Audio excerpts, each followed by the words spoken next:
Number 1 ఇండియాకి చెందిన చెన్నై నివాసి అయిన అశోక్ ఎల్లుస్వామిని ఎలాన్ మస్క్ మెచ్చుకున్నారు. తను టెస్లా కంపెనీలో 10 ఏళ్ల పాటు పనిచేస్తూ ఉన్నారు, కార్లు మ్యానుఫ్యాక్చరింగ్ డిపార్ట్మెంట్లో. అశోక్ ఎల్లుస్వామినే లేకపోతే టెస్లా కార్స్ సాధారణ ఈవీ ఎలక్ట్రిక్ వెహికల్ కార్ లాగే ఉండేదంట. అశోక్ ఎల్లుస్వామి టెస్లా కార్లో ఆటో పైలట్ టెక్నాలజీని డెవలప్ చేశారు. అంతేకాకుండా ఆర్టిఫిషియల్ ఇంటెలిజెన్స్ని కూడా డెవలప్ చేశారు దాంట్లో. తను టెస్లా కార్స్లో పెట్టిన ఎఫర్ట్స్ చాలా సక్సెస్ అయినాయి. దీంతో ఎలాన్ మస్క్ అశోక్ ఎల్లుస్వామిని మెచ్చుకున్నారు. నెంబర్ 2 ఇక్కడ కనిపిస్తున్న ఈ అమ్మాయి పేరు మాలవిక మనోజ్. తను కేరళకు చెందిన అమ్మాయి. తనని ఎక్కడో చూసినట్టు అనిపిస్తూ ఉంది కదా. తను జో మూవీలో ఫస్ట్ హీరోయిన్ సుచిత్ర. తనని కేరళలో ఉండే చాలా మంది తమిళ అమ్మాయి అని అనుకుంటూ ఉన్నారంట. కానీ తన కేరళలో పుట్టింది, కేరళకు చెందిన ఆమె. తనది ఒక మిడిల్ క్లాస్ మలయాళీ ఫ్యామిలీ. తను 6th జూలై 2005 పుట్టింది. తను పుట్టింది కేరళలో అయినప్పటికీ తను పెరిగిందంతా కూడా సౌదీ అరేబియాలోని జదాలో.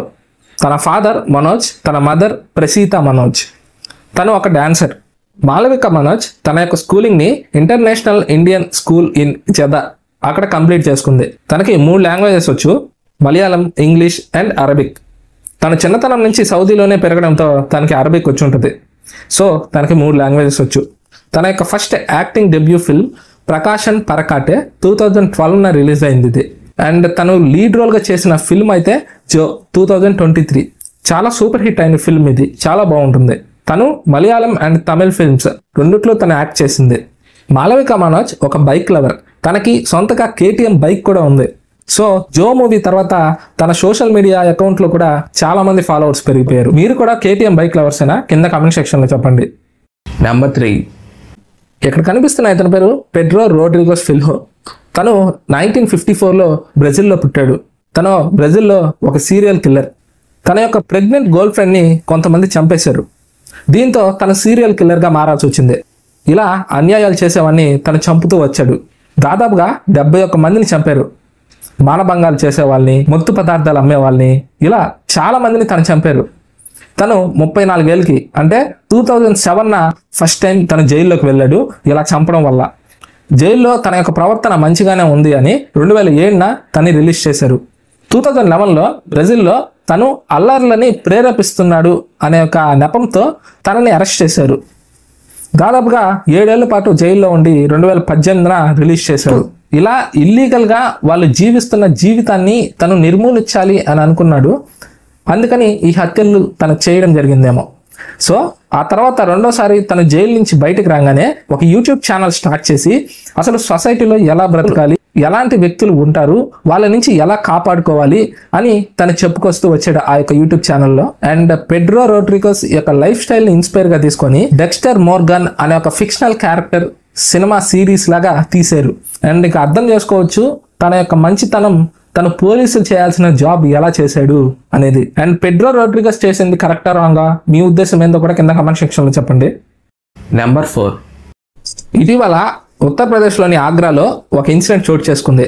ఒక 24 ఏళ్ల రూప్ కిషోర్ అనే ఒక వ్యక్తి ల్యాండ్ డిస్ప్యూట్ కారణంగా, అంటే స్థలం యొక్క గొడవల కారణంగా 4 మనుషుల చేత తను కొట్టించబడ్డాడు. రూప్ కిషోర్ని చాలా దారుణంగా కొట్టేశారు ఆ 4 వ్యక్తులు. సో రూప్ కిషోర్ చనిపోయాడు అని వాళ్ళు భావించి తను కొన ఊపిరితో ఉండగానే తనని తగలబెట్టారు. సో తన యొక్క బాడీ అనేది పూర్తిగా అయితే కాలేదు, తను స్పృహ కోల్పోయాడు. స్ట్రీట్ డాగ్స్, ఈది కుక్కలు ఉంటాయి కదా, అవి ఆ యొక్క మాంసాన్ని కొరికాయి. దాంతో తన స్పృహ వచ్చింది. ఆ కాలనీలోని కొంతమంది ఈ రూప్ కిషోర్ని గుర్తుపట్టి దగ్గరలోని హాస్పిటల్కి తీసుకెళ్లి మంచి ట్రీట్మెంట్ ఇప్పించారు. సో ఇలా తను బ్రతికాడు కుక్కల వల్ల. అండ్ ఈ ఇన్సిడెంట్ మీద మీకేమో అనిపిస్తుంది కింద కామెంట్ సెక్షన్లో చెప్పండి. నెంబర్ 5 మన ఇండియన్స్ ఎక్కువగా ఇష్టంగా తినే వాటిల్లో చపాతీలు కూడా ఒకటి. 1857లో చపాతీ మూమెంట్ అనేది నార్త్ ఇండియాలోని ఆగ్రాలో ఉండే మథురాలో స్టార్ట్ అయింది. అలా నార్త్ ఇండియా సైడ్ చాలా ఉధృతంగా ఈ 1857 పీరియడ్లో ఈ యొక్క మూమెంట్ అనేది జరిగింది. ఈ చపాతీ మూమెంట్ అనేది, ఈ చపాతీలు అనేటివి ఒక ఇంట్లో చేసుకొని ఇంకొక ఇంటికి ఆ చపాతీలు ఇచ్చేటప్పుడు వాళ్ళని ఈ చపాతీలు చేసుకొని ఇంకొకరికి ఇవ్వమని చెప్పడం, ఇలా ఒకరి నుంచి ఒకరు ఈ చపాతీలు అనేటివి ఇచ్చుకుంటూ ఉండేవారు. చాలా వరకు ఈ చపాతీ డిస్ట్రిబ్యూషన్ అనేది రాత్రిపూటే జరిగేది. ఇలా ఎందుకు చేసేవారంటే అప్పటి బ్రిటిష్ రూలర్స్ని కన్ఫ్యూజ్ చేసేదానికి ఈ విధంగా చేసేవారు. అలా బ్రిటిష్ రూలర్స్లో టెన్షన్ మొదలైంది, ఈ విధంగా ఎందుకు చేస్తున్నారు అని. ఏమైనా సీక్రెట్ నోట్స్ని సెండ్ చేసుకుంటున్నారా అంటే సీక్రెట్ మెసేజెస్ని విప్లవ కార్లో నుంచి సెండ్ చేసుకుంటున్నారా అనేక ఉద్దేశంతో చెక్ చేస్తే అక్కడ ఏ సీక్రెట్ నోట్స్ లేవు చపాతీల్లో. అలా ఒక భయాన్ని పుట్టించారు బ్రిటిషర్లకి. అండ్ ఈ యొక్క విప్లవం అనేది సక్సెస్ అయింది. నెంబర్ 6. మన ప్రపంచంలోనే quietest room in the world ఏందో మీకు తెలుసా? ఈ రూమ్ వాషింగ్టన్ లోని మైక్రోసాఫ్ట్ హెడ్ క్వార్టర్స్ లో ఉంది. ఈ రూమ్ ని అనెకాయిక్ ఛాంబర్ అని పిలుస్తారు. సాధారణంగా ఇద్దరు ఒక టేబుల్ మీద కాన్వర్జేషన్ చేసుకుంటూ ఉంటే ఆ యొక్క శబ్దపు తీవ్రత అనేది 60 డెసిబల్స్ ఉంటుంది. ఒకవేళ ఇద్దరు చెవులో గుసగుసలాడుకుంటూ ఉంటే ఆ శబ్దపు తరంగాల ఇంటెన్సిటీ అనేది 30 డెసిబల్స్ ఉంటుంది. అసలు ఏ శబ్దము లేకపోతే దాన్ని 0 డెసిబల్స్ తో డినోట్ చేస్తారు. కానీ ఈ అనెకాయిక్ ఛాంబర్ లో -20 డెసిబల్స్ ఉంటుంది. ఈ ఛాంబర్ ని మైక్రోసాఫ్ట్ కంపెనీ 2015 కన్స్ట్రక్ట్ చేసింది. ఈ ఛాంబర్ లోపల ఉండే ఫైబర్ గ్లాస్ వెడ్జెస్ అనేటివి సౌండ్ ని అబ్జర్వ్ చేసుకుంటాయి. దాంతో ఇక్కడ అసలు సౌండే ఉండదు. ఒకవేళ సౌండ్ క్రియేట్ అయినా అది అబ్జర్వ్ చేసుకుంటుంది. ఈ రూమ్ లోపల స్టీల్ అండ్ కాంక్రీట్ తో డబుల్ లేయర్స్ తో కట్టడం వల్ల ఎక్స్టర్నల్ నాయిస్ లేదా వైబ్రేషన్స్ ఇటువంటివనేటివి ఈ రూమ్ లోపలికి రావు. ఉదాహరణకు చెప్పాలంటే ఈ మైక్రోసాఫ్ట్ కంపెనీ పైన ఏమైనా ఏరోప్లేన్ కానీ వెళ్తే ఆ శబ్దపు తరంగాలు కూడా ఈ రూమ్ లోకి రాలేవు. అతి తక్కువ సౌండ్ ఏమైనా ఉంది అంటే అది 2 ఎయిర్ మాలిక్యూల్స్ ఒకదాంతో ఒకటి కొలైడ్ అయినప్పుడు -23 డెసిబల్స్ వస్తుంది. ఇదే అతి తక్కువ సౌండ్. నెంబర్ 7. క్రికెట్లో వాడే హాట్స్పాట్ టెక్నాలజీ గురించి మీలో ఎంతమందికి తెలుసు? ఎంపైర్స్ జడ్జిమెంట్ కరెక్ట్ గా ఇచ్చేదానికి ఈ హాట్స్పాట్ టెక్నాలజీ అనేది చాలా యూజ్ అవుద్ది. బాల్ అనేది బ్యాట్ కి తగిలిందా లేదా వాళ్ళ కాళ్ళకి వేసుకునే ప్యాడ్ కి తగిలిందా అని చాలా ఈజీగా అర్థమవుద్ది ఈ యొక్క హాట్స్పాట్ టెక్నాలజీ వల్ల. 2 ఇన్ఫ్రారెడ్ కెమెరాస్ ని ఆపోజిట్ ఎండ్స్ లో గ్రౌండ్ లో అమర్స్తారు. గేమ్ స్టార్ట్ అయినప్పటి నుంచి ఎండ్ అయిపోయేదాకా కూడా ఈ యొక్క కెమెరాస్ ద్వారా రికార్డ్ అవుతూ ఉంటుంది. బాల్ ఎప్పుడైతే బ్యాట్ కి తగులుతుందో కొంత హీట్ డిటెక్షన్ అనేది ఈ యొక్క కెమెరాస్ చేస్తాయి. దాంతో కొంత ఫ్రిక్షన్ జనరేట్ అవుద్ది, ఫ్రిక్షన్ వేవ్స్ అనేటివి. దీన్ని ఆధారంగా చేసుకొని బాల్ అనేది బ్యాట్ కి తగిలిందా లేదా కాళ్ళకు వేసుకునే ప్యాడ్ కి తగిలిందా అని వాళ్ళు జడ్జిమెంట్ ఇస్తారు. బాల్ అనేది బ్యాట్ కొండే స్టిక్కర్లకు తగలడం వల్ల హాట్స్పాట్ డిటెక్షన్ అనేది కొద్దిగా ఎర్రర్ లాగా చూపిస్తూ ఉంటుంది. ఇన్ఫ్రారెడ్ కెమెరాస్ క్యాప్చర్ చేయకుండా కొంతమంది బ్యాట్స్మెన్స్ వాళ్ళ యొక్క బ్యాట్స్ కి వ్యాసిలిన్ లాంటివి పూస్తూ ఉన్నారు. అలా కొంత డిసడ్వాంటేజెస్ కూడా ఈ యొక్క హాట్స్పాట్ కెమెరాస్ ఉన్నాయి. మొదట్లో వీటిని మిలిటరీలో యూజ్ చేసేవారు, ఆ తర్వాత క్రికెట్ లో కూడా యూజ్ చేయడం మొదలు పెట్టారు. ఈ హాట్స్పాట్ టెక్నాలజీతో కొంత ఎర్రర్స్ రావడం వల్ల అల్ట్రా ఎడ్జ్ ని యూజ్ చేయడం మొదలు పెట్టారు క్రికెట్ లో. నెంబర్ 8. Steve jobs. ఈ పేరంటూ తెలవని వాళ్ళు ఎవరు ఉండరు. తను టెక్నాలజీలో ఒక రెవల్యూషన్ క్రియేట్ చేశాడు.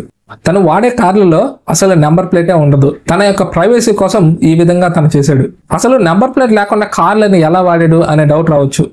తను కాలిఫోర్నియా వెహికల్ లాస్ లోని ఒక లూప్ హోల్ ని యూజ్ చేసుకుని ఈ విధంగా తను చేశాడు.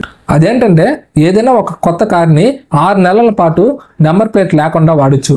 దాంతో తనకున్న మెర్సిడీస్ బెంజ్ కార్ని 6 నెలలు వాడేసి ఆ తర్వాత మళ్ళీ కొత్త కార్ని తను లీజ్కి తీసుకొని ఆ తర్వాత మళ్ళీ 6 నెలల పాటు నెంబర్ ప్లేట్ లేకుండానే తను వాడుకుంటూ ఉండేవాడు. ఒక ఇంటర్వ్యూలో ఇంటర్వ్యూయర్ ఈ విధంగా అడిగింది, నెంబర్ ప్లేట్ లేకుండా ఎందుకు మీరు వాడుతారు కార్ని అని.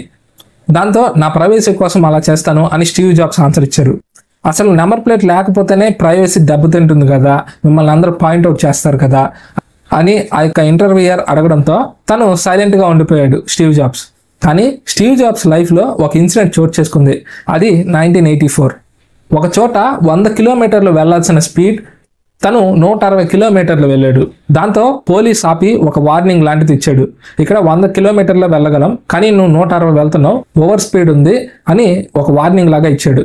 దాంతో ఆ పోలీస్ వెళ్ళిపోగానే మళ్ళీ 160 కిలోమీటర్లలోనే తను ఆ యొక్క రోడ్ని పాస్ చేశాడు. అలా నెంబర్ ప్లేట్ ఉండడం వల్ల తను పాయింట్అవుట్ అయ్యాడు. ఒకవేళ నెంబర్ ప్లేటే లేకపోతే తను పాయింట్అవుట్ అయ్యేవాడు కాదేమో. ఈ ఇన్సిడెంట్ కూడా ఒక ఆధారంగా చేసుకోవచ్చు మనం, తను తన యొక్క ప్రైవసీని ఎందుకు కోరుకుంటున్నాడు అని. అంతేకాదు స్టీవ్ జాబ్స్ ఎక్కువగా తన యొక్క కార్ని హ్యాండిక్యాప్డ్ స్పాట్స్ దగ్గర పార్క్ చేసేవాడు, అంటే తన ఆఫీస్ దగ్గరే. అండ్ కొన్ని కాన్స్పిరసీ థియరీస్ ఏం చెప్తున్నాయంటే ఆ హ్యాండిక్యాప్డ్ స్పాట్ నుంచి తన యొక్క ఆఫీస్ ఎంట్రన్స్ చాలా దగ్గరగా ఉంటుంది, అందుకని ఈ విధంగా తను చేసుంటాడు అని చెప్తూ ఉంది. అండ్ ఫైనలీ స్టీవ్ జాబ్స్ ఒక ఇన్నోవేటివ్ జీనియస్ అని చెప్పాలి. అండ్ స్టీవ్ జాబ్స్ గురించి మీకు ఇన్స్పిరేషన్ అయిన థాట్ ఏంది కింద కామెంట్ సెక్షన్లో చెప్పండి. నెంబర్ 9. సన్నీ లియోన్ అండ్ తన యొక్క హస్బెండ్ డానియల్ వెబర్ ఒక అమ్మాయిని అడాప్ట్ చేసుకున్నారు. ఆ అమ్మాయి దాదాపుగా 11 ఫ్యామిలీస్ చేత రిజెక్ట్ చేయబడింది తన యొక్క కలర్ కారణంగా. దాంతో సన్నీ లియోన్ తనని అడాప్ట్ చేసుకుంది. దీన్ని బట్టి అర్థమవుతుంది సన్నీ లియోన్కి ఎంత మంచి గుణం ఉంది అని.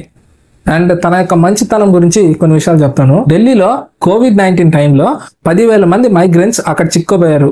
వాళ్ళకి ఆహారాన్ని సప్లై చేసింది సన్నీ లియోన్. అంతేకాదు టర్కీ సిరియా ఎర్త్క్వేక్ రిలీఫ్ టైంలో సన్నీ లియోన్ అండ్ తన యొక్క హస్బెండ్ డానియల్ వెబర్ సన్నీ లియోన్కు ఉండే కాస్మిక్ బ్రాండ్ ఎర్నింగ్స్ నుంచి కొంత పోర్షన్ని డొనేషన్గా ఇచ్చింది ఆ యొక్క ఎర్త్క్వేక్లో ఎవరైతే విక్టిమ్స్గా మిగిలిపోయారో. సో ఈ యొక్క 2 ఇన్సిడెంట్స్ బట్టి అర్థమవుతుంది తను ఎంత మంచిది అని. సన్నీ లియోన్కి సరోగసి పద్ధతి ద్వారా నోవా అండ్ ఆషిక్ వీళ్ళిద్దరూ కూడా అబ్బాయిలు 2018న పుట్టారు. 2017న నీషాని అడాప్ట్ చేసుకున్నారు. నెంబర్ 10. ఇటాలియన్ స్విమ్మర్ అయిన థామస్ కికోన్ ఇటీవల జరిగిన ఒలింపిక్స్ 2024లో ఇది ప్యారిస్లో జరిగింది. సో మెన్స్ 100 మీటర్స్లో తను గోల్డ్ మెడల్ సాధించాడు ఇటాలియన్ దేశం తరపున. అక్కడ ఉండే ఒలింపిక్ విలేజ్లో సౌకర్యాలు అంతగా బాగలేవు అని చాలాసార్లు తను కంప్లైంట్ చేశాడు. సో వాళ్ళ యొక్క రెస్పాన్స్ ఏమీ లేదంట. దాంతో ఈ విధంగా ఒక టవల్ వేసుకొని ఒక చెట్టు కింద తను పనుకో ఉన్నాడు. తన యొక్క ఫెల్లో అథ్లీట్ అయిన హుసేన్ అలీరేజా అనే ఒక అతను ఈ యొక్క ఫోటోని సోషల్ మీడియాలో షేర్ చేశాడు. వితిన్ సెకండ్స్లోనే చాలా వైరల్గా మారిపోయింది ఆ యొక్క ఫోటో. ఒక ఒలింపిక్ గోల్డ్ మెడలిస్ట్ అయినా తనకి ఈ విధమైన పరిస్థితి ఏంటి అని. అండ్ దీని మీద మీ ఒపీనియన్ ఏందో కూడా కింద కామెంట్ సెక్షన్లో చెప్పండి.